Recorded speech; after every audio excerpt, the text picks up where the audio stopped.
JLPT N5 日本語会話。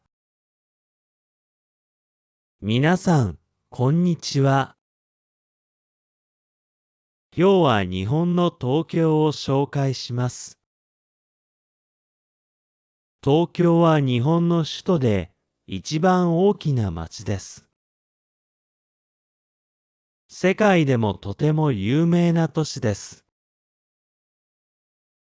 東京は日本の東にあります。関東という地域の真ん中です。日本の政治、経済、文化の中心です。成田空港や羽田空港があり、世界中から人が来ます。東京にはたくさんの人が住んでいます。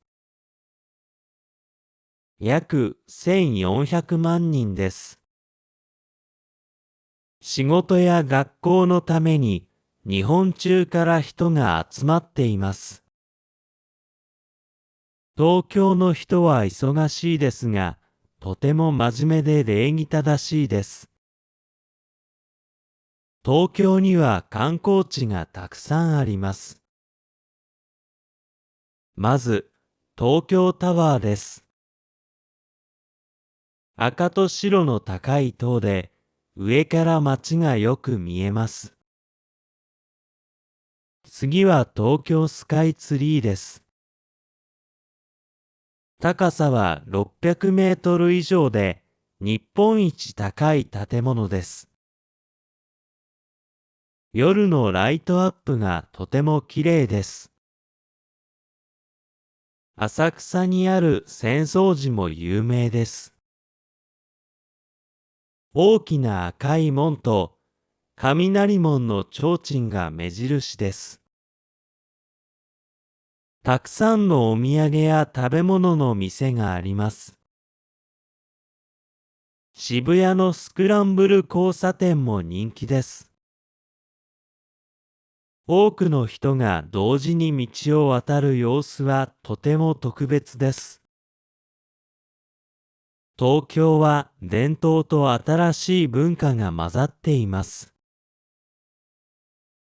歌舞伎や相撲などの伝統芸能が見られます。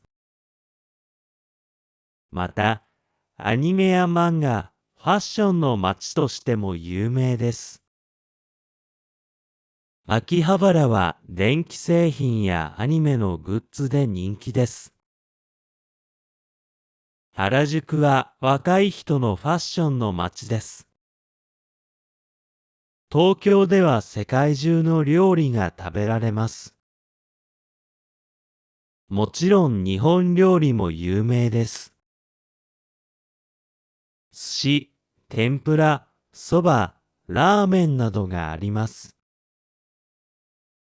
東京にはミシュランの星があるレストランも多く、食文化のレベルが高いです。東京は四季がはっきりしています。春は桜が咲き、上野公園や目黒川で花見ができます。夏は暑いですが、花火大会や祭りがあります。秋は紅葉がきれいです。冬は寒いですが、イルミネーションが美しいです。東京は大都市ですが、伝統と自然も楽しめる街です。タワーや寺、神社、そして美味しい料理があります。